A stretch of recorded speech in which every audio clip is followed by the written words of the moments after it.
नमस्कार दोस्तों, कैसे हैं आप सब। मैं आपका दोस्त और होस्ट सुयश रावत आप सभी के लिए लेके आ चुका हूँ lecture number 4 of gravitation. So guys, मैं सुयश रावत आप सभी का स्वागत करता हूँ हमारे प्यारे से चैनल या पैशियो में, जहाँ राइजर्स बैच के अंदर हम आपको पढ़ा रहे हैं physics, chemistry, mathematics of class में, है ना। I as a physics mentor आपका लेक्चर 4 लेके आ चुका हूँ ग्रेविटेशन का। तो हम अपनी एनसीईआरटी पे चलते हैं बिना कोई टाइम वेस्ट किए हुए। आज का हमारा जो टॉपिक है वो है मास एंड वेट। हम आज पढ़ेंगे कि मास क्या होता है, वेट क्या होता है। ठीक है, फर्स्ट ऑफ ऑल मास क्या होता है। पहली चीज, हमारी बॉडी का मास क्या होता है। मास इज नथिंग बट वो क्वांटिटी जो डिफाइन करती है कि हमारा वेट क्या होगा कहीं भी किसी भी जगह। चलो अपन एनसीईआरटी को फॉलो करते हैं। We have learned in the previous chapter that the mass of an object is the measure of inertia। हाँ, अब मुझे बताओ व्हाट इज इनर्शिया। सबसे पहले इसलिए कहता हूँ कि पहले की चैप्टर रिवाइज होना बहुत इंपॉर्टेंट है जब भी तुम कुछ नया पढ़ रहे हो। इनर्शिया क्या होता है। Inertia is nothing but, inertia वो क्वांटिटी है जो ये डिफाइन करती है कि हमारा कोई भी ऑब्जेक्ट रेस्ट पे रहेगा या मोशन पे रहेगा। मतलब इनर्शिया ही है जो रजिस्ट करता है हमारा मोशन के चेंज को। मतलब अगर हम रेस्ट में हैं तो हमारा इनर्शिया नहीं चाहता कि हम मोशन में आए, वो बिल्कुल नहीं चाहता आप मोशन में जाए। और अगर आप मोशन में हैं तो बिल्कुल नहीं चाहता कि आप रेस्ट में आए, वो चाहता है आप मोशन में ही रहें। यही इनर्शिया है। The resistance caused in the motion is known as our inertia. ठीक है, तो रेजिस्टेंस मतलब क्या, रेजिस्टेंस मतलब क्या, उसे मना करना है, फिर बोलना उसे उसे बिल्कुल बांध करना कि ऐसा नहीं करो। ठीक है, रेजिस्टेंस मतलब वो चीज, किसी चीज को मना करना। चलो आप बेटर समझोगे रेजिस्टेंस को जब आप पढ़ोगे आपके आगे इलेक्ट्रिक फील्ड एंड चार्जेस जब आप पाओगे 9th-10th क्लास में। ठीक है, ये ऑल्सो दैट कि जो बॉडी का मास ज्यादा होता है उसका इनर्शिया ज्यादा होता है। मतलब जिस बॉडी का मास ज्यादा होगा वो ज्यादा हमें क्या करेगी, रेजिस्ट करेगी किसी भी मोशन करने। एक मोटा बंदा होगा, उस मोटे बंदे को हमको ना ज्यादा फोर्स लगाना पड़ेगा उसे चलाना है, जबकि पतला बंदा होगा तो उसे हम पीछे धक्का भी दे देंगे ना तो वो चल जाएगा। सिंपल सा एग्जांपल यही है। एक बड़ी सी फुटबॉल होगी जो बहुत भारी है, उससे अगर तुम्हें मूव कराना तो वह अपने पैर की ज्यादा ताकत लगानी पड़ेगी, जबकि एक छोटी सी गेंद है प्लास्टिक की, उसे बस तुम्हें अपने एक छोटी उंगली से भी उसे मार दोगे तो भी आगे बढ़ जाएगी। तो बस इतना सा डिफरेंस है। It means the same whether object is on earth, the moon और इवन आउटर स्पेस। मतलब यूनिवर्स में कहीं भी, हमारी जो मिल्की वे गैलेक्सी है उसमें कहीं भी हमारा ऑब्जेक्ट हो उसका मास वही रहता है, वो चेंज नहीं होता। ठीक है, mass is not something which remains variable for variable conditions, it is constant. Mass is constant, हमेशा याद रखना है कि मास हमारा हमेशा कांस्टेंट रहता है। मास हमारा नहीं बदलता है, चाहे दुनिया में कुछ भी बदल जाए, चाहे दुनिया में कुछ भी बदल जाए। ओके सर, समझ गए। सर तो वेट क्या होता है, हम क्या ये नहीं बोल सकते कि हमारा मास इज इक्वल टू हमारा वेट। जी बिल्कुल नहीं, because we know that the earth attracts every object on a certain. हम ये चीज जानते हैं, हमने ये चीज पढ़ी है कि हाँ सर, हमारे जो भी कोई दो ऑब्जेक्ट होते हैं वो एक दूसरे को अट्रैक्ट करते हैं, वो किसी फोर्स से अट्रैक्ट करते हैं। और सर वो जो फोर्स होता है वो फोर्स होता है force of attraction of gravitation. Force of attraction या फिर force of gravitation. Force of gravitation वो तब होता है जब हम अर्थ की तरफ अट्रैक्ट हो रहा होता है, वरना उन दोनों जो मासेस होते हैं उनके बीच में कोई ना कोई फोर्स होता ही होता है जो उन दोनों को एक दूसरे की तरफ अट्रैक्ट कर रहा होता है। So that force is nothing but force of gravitation.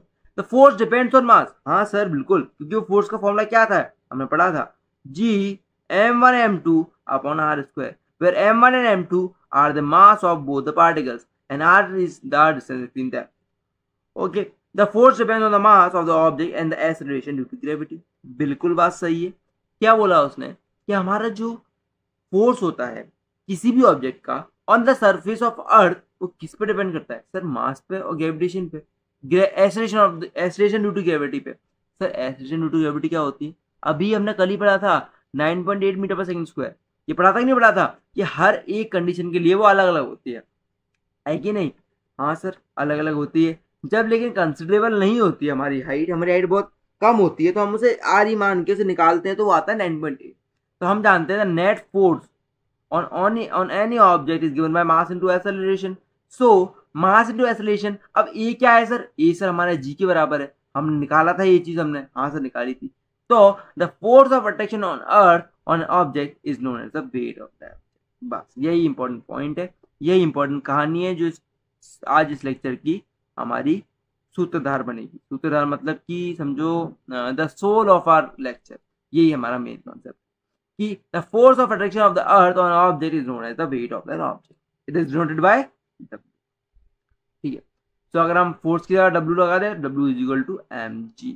ठीक है, अगर G की वैल्यू बदल जाएगी, G की वैल्यू कब बदलेगी, जब हम सर किसी कंसिडरेबल हाइट पे चले जाएंगे। मतलब कैसे कि सर अगर हम r/3 डिस्टेंस चले जाएं, r/3 डिस्टेंस चले जाएं, तो सर हमारी जो वेट होगा वो कुछ और होगा। मतलब सर जैसे मैं ऊपर जाता हूँ मेरे जो वेट होगा वो अलग बदलता जाएगा। हाँ बिल्कुल बात सही है, जैसे जैसे आप अर्थ की सरफेस से दूर जाते जाएंगे आपका जो वेट अर्थ की सरफेस पे है, मान लीजिए अभी आप 60 किलो के हैं, आपने वेइंग मशीन में नापा आप 60 किलो के है, तो अगर आप अर्थ की सरफेस से दूर जाओगे, जैसे जैसे ऊपर जाते जाओगे, अब मान लीजिए आप एस्ट्रोनॉट बन के बड़े होते हैं, आप एस्ट्रोनॉट के आप जा रहे हो मार्स पे, तो आपका वेट धीरे धीरे जैसे आप स्पेसशिप में मेजर करोगे तो वहां पे वो बदलता चलेगा। Okay, as the object of an object is the force which is attract toward the earth. तो जो हमारा ऑब्जेक्ट का वेट होता है वो होता है force which attract it's toward the earth. तो हमारी भाई उसकी जो हमारी क्या होती है, उसकी जो बोलते हैं यूनिट, ऐसा यूनिट वो न्यूटन ही होगी। क्यों सर, हमने वो फोर्स को तो वेट बोला है। हाँ, तो हमारा जो वेट है वो वेट क्या है, हम बोलना चाहे किसी को बताना चाहे बड़े सिंपल वर्ड्स में, तो हमारा वेट क्या होता है, हमारा वेट ही हमारा फोर्स होता है जो अब लगाते हैं कहाँ पे, earth surface. So we have learned the value of g is constant at a given place. At a given place मतलब किसी एक प्लेस पर कांस्टेंट रहती है। हम अर्थ की सरफेस बात कर रहे हैं 9.8 है, अर्थ से हम r/3 डिस्टेंस ऊपर चले गए, r/3 मतलब radius of earth by 3 distance ऊपर चले गए, तो वहां कुछ अलग होगी। लेकिन उस पूरे सर्कल में मतलब समझो जैसे ये अर्थ है और अर्थ पे ये कोई पॉइंट था जो बहुत दूर है अर्थ से, लेकिन इस ये पॉइंट ऐसे ऐसे पॉइंट अगर मिलाते जाओ तो एक सर्कल बनेगा कि नहीं बनेगा, एक स्क्वायर बन जाएगा कि नहीं बनेगा। तो वो स्क्वायर पे, उस स्क्वायर के हर एक पॉइंट पे वैल्यू कितनी रहेगी, 9.3। वो जो भी निकलेगी वहां पे वो सेम ही रहेगी। ठीक है, therefore at a given place the weight of an object is directly proportional to the mass। मतलब अगर एक प्लेस पे जो वेट होता है ऑब्जेक्ट का वो प्रोपोर्शनल होता है डायरेक्टली इसके उससे मास से। It is due to the reason at a given place we can use the weight of an object as a measure of mass. हम हमारा जो वेट होता है उसे मास के मेजर में यूज कर सकते हैं। ठीक है, जब हमारा क्या होता है एक डिफाइंड पोजीशन पे हम पूछ रहे होते हैं। ठीक है, बट जो हमारा किसी और प्लैनेट पे हम जाएंगे the masses of an object remain same everywhere. ये तो हमने पढ़ लिया कि हमारा जो मास होता है ऑब्जेक्ट का वो सेम रहता है हर जगह, लेकिन हमारा जो वेट होता है वो बदलता है। मैंने भी बताया वेट को बदलेगा तो सर जी की वैल्यू बदलेगी, और जी की वैल्यू बदलेगी तो सर हमारा सिंपल सी बात है हमारे से सब कुछ बदल जाएगा, तो हमारा वेट बदल जाएगा। अब हम पढ़ेंगे wait of an object on moon surface. हम पहले क्या करेंगे, हम जी निकालेंगे। हम जी निकालेंगे किसके लिए, हम जी निकालेंगे हमारे मून के लिए कि मून पर ग्रेविटेशन कितना है, और उसके अकॉर्डिंग हम निकालेंगे। अब मून पर ग्रेविटेशन निकालने के लिए करना पड़ेगा हमें सिंपल सर फॉर्मूला लगाएंगे। हम क्या लगाएंगे फॉर्मूला बताओ sir, force is nothing but Gm1 m2 over R square. अब सर अरे r स्क्वायर, अब हम जानते हैं force is equal to mass into acceleration, mass into acceleration. अब क्या m से m काट देंगे, m से m क्या ये ऑब्जेक्ट का मास है और ये एक और ऑब्जेक्ट का मास है जो हमारे मार्स पे चला गया है। ठीक है, मार्स है अपना, और m1 क्या है, मास ऑफ मून है। तो mass of moon Gm1 upon R square, तो ऐसे में उसको हो जाएगा कितना Gm1 अपॉन आर स्क्वायर। अब G तो कांस्टेंट है, यूनिवर्सल कांस्टेंट है, मैंने बताया था, तो 6.67 10 - 11 रखेंगे इसे। तो R क्या होगा सर, इस बार R होगा रेडियस ऑफ मून, और वेयर एज मास क्या होगा, radius of mass of moon. बस इससे हम क्या निकाल सकते हैं, इससे हम निकाल सकते हैं हमारा G ऑन द मून, मतलब acceleration due to gravity on moon कितना आएगा हमारा। ठीक है, तो अगर हमें क्या निकालना है, अगर हम चाहते हैं वेट निकालना, तो वेट क्या होगा हमारा, वेट होगा G M on mass M upon R square M. मतलब इसका मतलब क्या है, वेट क्या है, weight is nothing but the force ना, weight is nothing but the force, और फोर्स कौन सा होगा, तो फोर्स ऑफ ग्रेविटेशन होगा। तो बस उसका फॉर्मूला लगाएंगे हम G M M small M upon R square. बस ऐसे देखो, यहीं से अगर तुम कंपेयर करना चाहो तो ये वाला जो जितना ही पार्ट है ये तुम्हारा क्या होगा, ये एक्सेलरेशन होगा, और फोर्स क्या होता है, मास इनटू एक्सेलरेशन। तो मास ये रहा, एक्सेलरेशन वो रहा, मास ये एम किसका है, ये उस ऑब्जेक्ट का मास है, इस पे हम जी चेक कर रहे हैं। ठीक है, तो ये देखा, तो ये क्वांटिटीज दी हुई है, ये हमें पुट करनी है, बस हम पुट करके हमारा आंसर, ये तुम्हें याद नहीं करनी, याद बिल्कुल नहीं करनी है ना, ये तुम्हारे आ जाएंगी, है ना, दी जाएंगी तुम्हें। अब बस इन्होंने क्या करा है, पुट करा है, पुट करके नहीं निकाला है कि भाई इनने क्या करा ना, वेट मून पर निकाल लिया, अर्थ पर निकाल लिया, तो उन्होंने डिवाइड कर दिया, मतलब इनने क्या करा, एक रिलेशन निकाल लिया। क्या निकाल लिया, एक रिलेशन निकाल लिया अपना वेट ऑफ मून पे एंड वेट ऑफ अर्थ पे। तो हम क्या करेंगे ना, इससे इजी क्या पड़ेगा कि अगर हमें अर्थ पे हमारा वेट मालूम है तो हम क्या अपने weight of earth on moon निकाल सकते हैं। मतलब क्या, अगर हमें अर्थ पे हमारा वेट मालूम है तो हम अपने मून पे भी आराम से निकाल सकते हैं। जब हमने पूरी वैल्यूज पुट करी, हमने सब कुछ पुट कर दिया, 5.98 10 to the power 24, 6.37 10 to the power 6, ये सब पुट करा जब हमने, और वैल्यूज को डिवाइड कर दिया दोनों को। डिवाइड करने के बाद देखो जो चीजें कटने की कट जाएंगी, देखो जी कट जाएगा, जी कट जाएगा, जी क्यों कट जाएगा, कॉन्स्टेंट है सर, आर दोनों के लिए अलग है सर, मास दोनों के लिए अलग है, तो बस निकालेंगे तो वेट ऑफ मून 1/6 आ गया। मतलब क्या, तुम्हें बस ये चीज याद रखनी है कि WM by W earth is equal to 1/6। तो ऐसे कैसे याद रख सकते हो, ऐसे याद रखना है ऐसे कि देखो अर्थ का जो मास होता है वो ज्यादा होगा ना मून से, होता है कि नहीं होता, अर्थ का मास है, बोलो अर्थ का वेट जो होगा मून से ज्यादा होगा, तो सर 1 तो छोटा होता है 6 से, 1 तो छोटा होता है 6 से, तो सर 6 नीचे आएगा, 1 ऊपर आएगा। Similarly sir weight of moon ऊपर आएगा और वेट ऑफ अर्थ नीचे आएगा, क्योंकि अर्थ का वेट ज्यादा होता है, जिसका वेट ज्यादा है वो नीचे आता है ना, तो बस सर अर्थ का नीचे आएगा, वैसे 6 नीचे आएगा, 1 ऊपर आएगा और मून ऊपर आएगा, बस ऐसे। ये तो मैं याद रखना है और इससे हमारा आंसर निकल आएगा। मतलब अब क्या हो गया कि weight on moon, weight on ये वेट ऑन मून जो होगा वो कितना हो जाएगा, वेट ऑफ अर्थ बाय 6। मतलब अब मुझे बताओ कि अगर तुम्हारा अर्थ पे मास 60 kg है तो तुम्हारा वेट ऑन मून कितना हो जाएगा, जल्दी से बता दो जरा। सर वो हो जाएगा 10 kg। हाँ बस, मतलब तुम पतले हो गए, ठीक है। तुम अगर 100 kg के हो या अर्थ पे, तुम्हारे ऊपर पता है वेट कितना हो जाएगा, तुम्हारा वेट ऊपर हो जाएगा 50/3। 50/3 यानी पता है कितना होता है, कितना कम हो गया यार, ये तो बहुत कम हो गया भाई, ये तो सोचो ना कितना कम हो गया 50/3।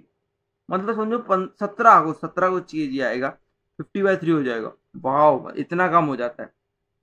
हाँ सर यही है, इसमें क्या देखा है, mass of object is 10 kg और the weight on earth, mass of an object is 10 kg और the weight on earth. Earth पे क्या वेट होगा, मास 10 kg दिया है, वेट ऑन अर्थ पूछ रहा है भैया, वही नहीं 1/6 मत लगा देना, अर्थ पे पूछ रहा है, अर्थ पे ग्रेविटेशन की फोर्स कितनी होती है 9.8।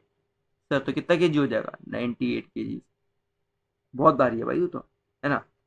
N object is 10 newton, an object weight 10 newton, 10 newton दे दिया तो कोई दिक्कत वाली बात नहीं है, 10 न्यूटन ही तो दिया है, वेट भी तो फोर्स ही तो है, वेट क्या है, weight is nothing but force exerted by an object on earth surface, force exerted by an object on earth surface, by an object on earth surface। तो टेंशन वाली बात है ही नहीं, टेंशन वाली बात है ही नहीं। when measure on the surface of the earth, what's with the weight when measure on the surface of moon। तो हम जानते हैं sir weight of moon, sir भारी होगा तो नीचे आएगा, सिमिलरली सर 1 ऊपर आएगा और 6 नीचे आएगा, तो सर वेट ऑफ मून अगर सर अर्थ पे दे रखा है 10, तो सर 10/6 हो जाएगा, यानी सर हमारा हो जाएगा 1.7। बस सिंपल ऐसा था। What is different mass of an object and weight, अभी कराते हैं। Why is the weight of an object, ये भी दोनों क्वेश्चन अभी हम करते हैं। बस तो फिर ये हो गया हो गया हो गया। चलो चलो चलो चलो चलो, आ जाओ आ जाओ, जो जो जो जो जो जो चलो ये लास्ट हमारा आज के टॉपिक का कंक्लूड करते हैं हम, मास और उसके उससे। पहले एडिंग डाल लो, सब कैसे डालेंगे, ओके ओके ओके। तो हम यहाँ पे डाल लेते हैं mass, difference between mass and weight. Okay चलो, तो फिर पहला पॉइंट जो हम लिखेंगे, सबसे पहला पॉइंट जो मास होता है वो होता है the mass of a body is the amount of matter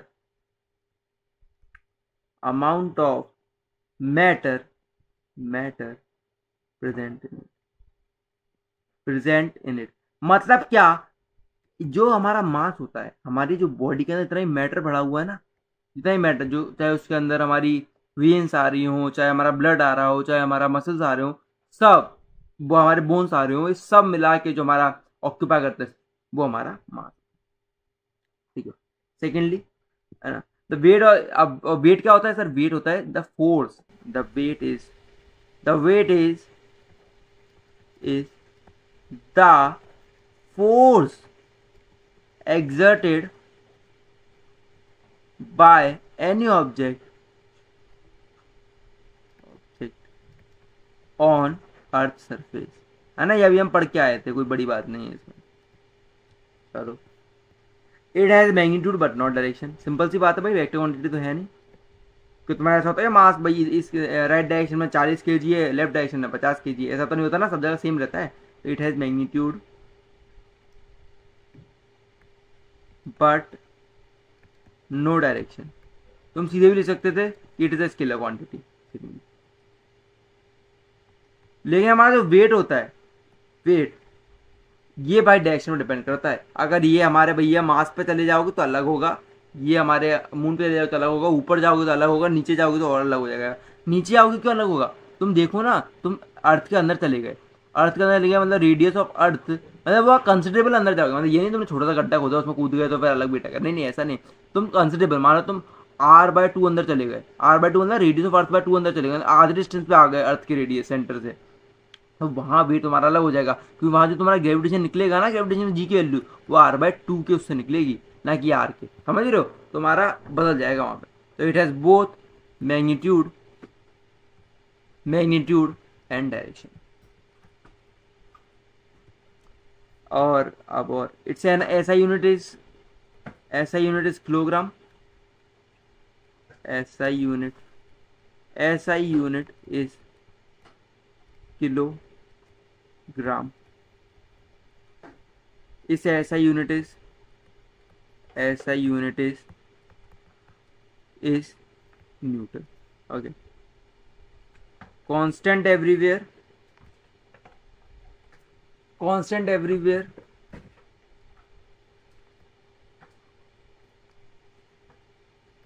varies according to the situation. मतलब क्या कि अगर मून पे होगा तो अलग होगा, मिल्की वे गैलेक्सी में तुम कहीं भी चले जाओ तो वहां अलग अलग होगा। Okay, varies according to the destination. तुम्हारा डेस्टिनेशन कहाँ है? अगर मून पे है तो अलग है, मार्स पे है तो अलग है, सैटर्न है तो अलग है, और वीनस है तो अलग है, सबके अकॉर्डिंग अलग अलग है। ठीक है, mass of an object can't be zero, sorry mass of an can be zero, है ना। दिस मास तो जीरो नहीं हो सकता, mass can never be zero, but हमारा जो वेट है वो जीरो हो सकता है। वो वेट जीरो कब हो सकता है? वेट जीरो तब हो सकता है जब हम ग्रेविटेशन कहाँ पे ले लें? हम सेंटर ऑफ द अर्थ पे ले लें, क्योंकि तब हमारा जो रेडियस ऑफ अर्थ हो जाएगा वही जीरो हो जाएगा। तुम क्या हुआ, जहां से तुम ले रहे थे या तो तुम मेजर कर रहे थे, तुम बिल्कुल उसके कोर पे चले गए, तुम एकदम अर्थ के कोर पे चले गए, तो वहां से तो भैया जीरो हो जाएगा ना। वहां तो रेडियस ऑफ अर्थ है, रेडियस ऑफ अर्थ है क्या वहां पे? वो तो रेडियस ऑफ अर्थ वहां पर जीरो हो गई। तुमने तो सेंटर डिस्टेंस पे ही तुम आ गए तो जीरो हो गई ना डिस्टेंस भाई, तुम अंदर चले गए एकदम, तो वहां तो जीरो आ जाएगा। बस इसलिए weight can be zero at the centre of earth. So I hope तो मैं चीज़ें समझ आई होंगी कैसे हमने डिफरेंस बताया। और 1/6 कैसे आ रहा है वो तुमने ऊपर से यार वो बस वैल्यू पुट करनी है, सिंपल निकाल लेना वहाँ से, है ना। ऊपर जो डेरिवेशन था ना ये वाला, ये जो डेरिवेशन है ये पूरा बस यही है मेन है ना। इसको मतलब वैल्यूज तो मैं याद नहीं करनी ऑल दो, बट तुम्हें बस हाँ ये इसका डेरिवेशन ये जो है कि weight of the moon object on the moon और weight of the object on the earth क्या होता है, ये तुम्हें याद रखना पड़ेगा। ठीक है, so I hope you enjoy this lecture. Till then पढ़ते रहो, बढ़ते रहो, आगे रिवाइज करते रहना चीज़ों को। मिलते हैं नेक्स्ट लेक्चर में। Bye bye guys.